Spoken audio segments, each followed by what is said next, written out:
Okay, so picture this. It's, say, 1750.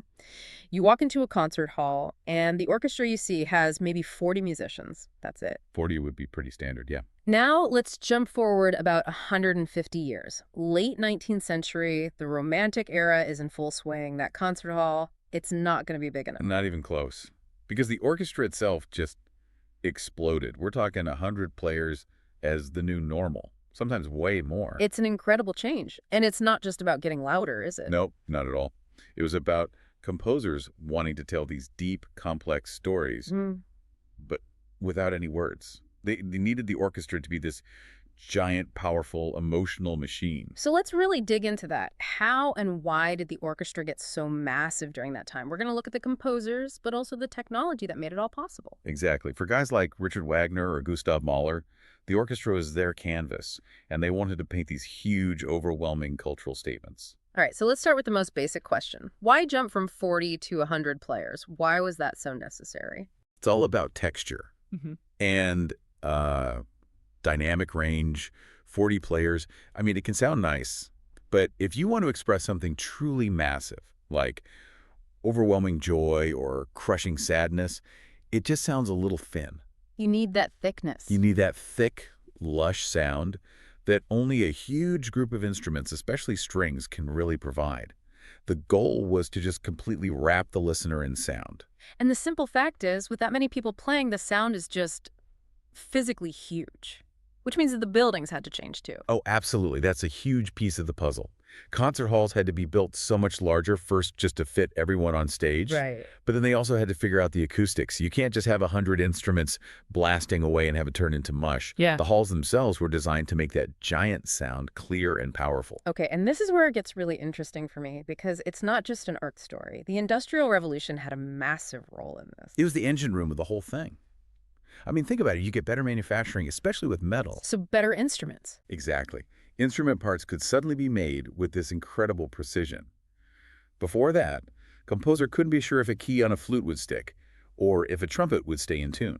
So that lack of reliability really limited what they could write. It was a total artistic liberation. Once composers knew the instruments would actually work and work every single time, they could write faster, more complex, more ambitious music than ever before. It gave them permission to just go for it. That makes sense. And even a small thing like standardizing tuning from city to city made a huge difference for traveling musicians. Okay, let's get into the specifics of the instruments. The woodwinds, for example, got a huge mechanical upgrade. They really did. The big innovation was a new key system. The Bohm system is the famous one for the flute. It added all these new levers and pads. Making it easier to play. Way easier. It let them play really fast, difficult passages, and crucially, stay perfectly in tune across their whole range. It just turned the whole section into this shimmering, really sophisticated voice. And they added new instruments to the family, too. It wasn't just about making the old ones better. Exactly right. They were adding new colors to the palette. You get the piccolo for that super high, sharp sound.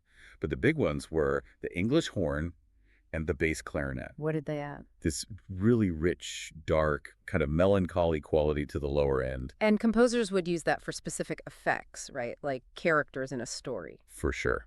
A bass clarinet might represent some kind of shadowy figure, or a flute might be a bird in a forest. And to make that sound solid, you'd get 3 or 4 of each instrument playing together. So they could play full chords just within their own section. A completely unified, layered sound. Yeah. But if we're talking about one single invention that changed everything, it has to be the valve for the brass section. Oh, without a doubt. It's hard to overstate how big a deal that was. Because before the valve, horns and trumpets were? What? Just for fanfares. Pretty much. They were stuck with the natural harmonic series. Just a few notes based on the length of the pipe. They couldn't play a real winding melody. They were for signals, for rhythm. The valve changed all that. It wasn't just a tweak, it was like unlocking a new character class. Absolutely.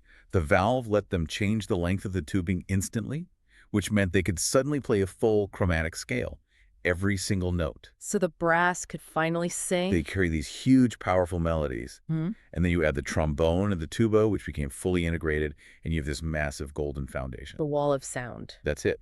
When you need to signal pure triumph or, inescapable doom, you unleash the brass.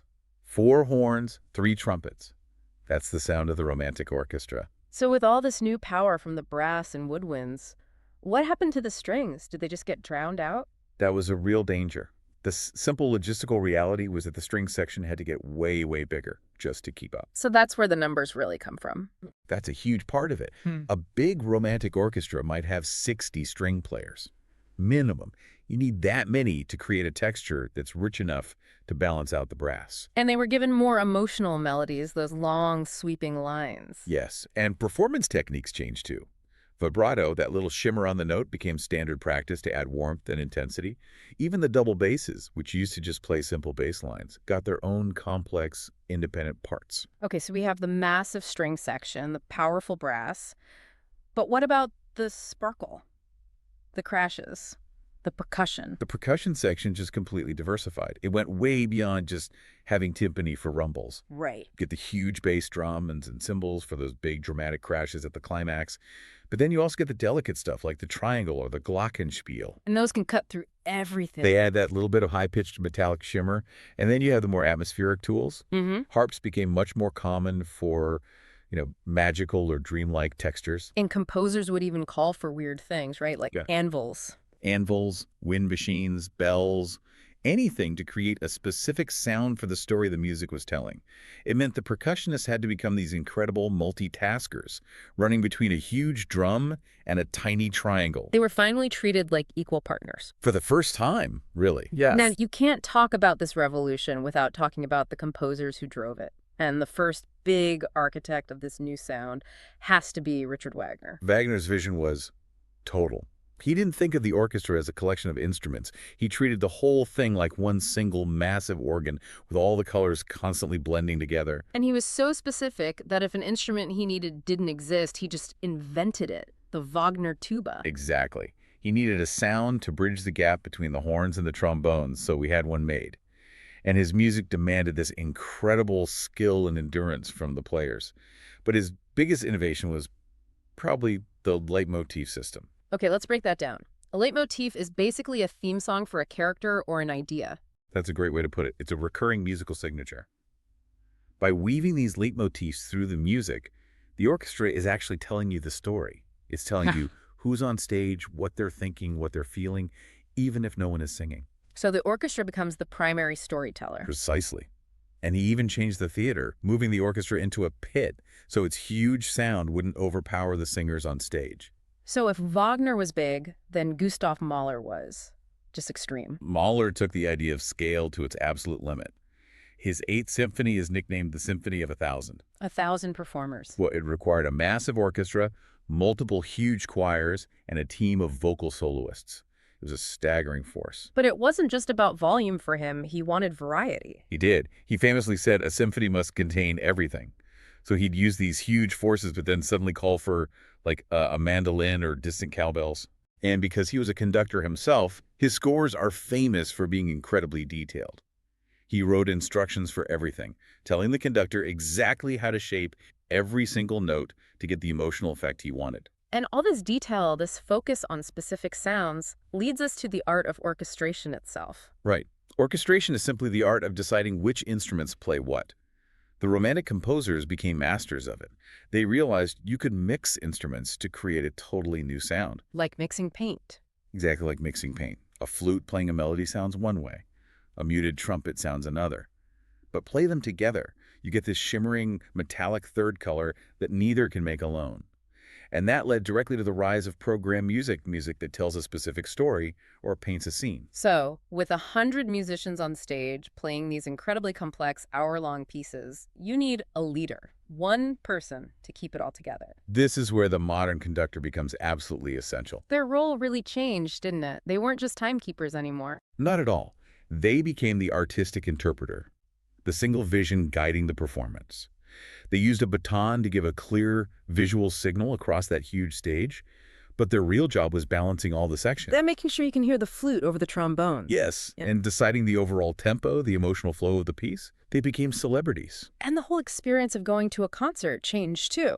It became this formal social event, but the big shift was that audiences were expected to sit in total silence and just listen deeply, which was a sign of how complex and serious the music had become. So when you pull it all back, this orchestra that was built in the late 1800s, It basically set the standard for what a symphony orchestra is today. Absolutely.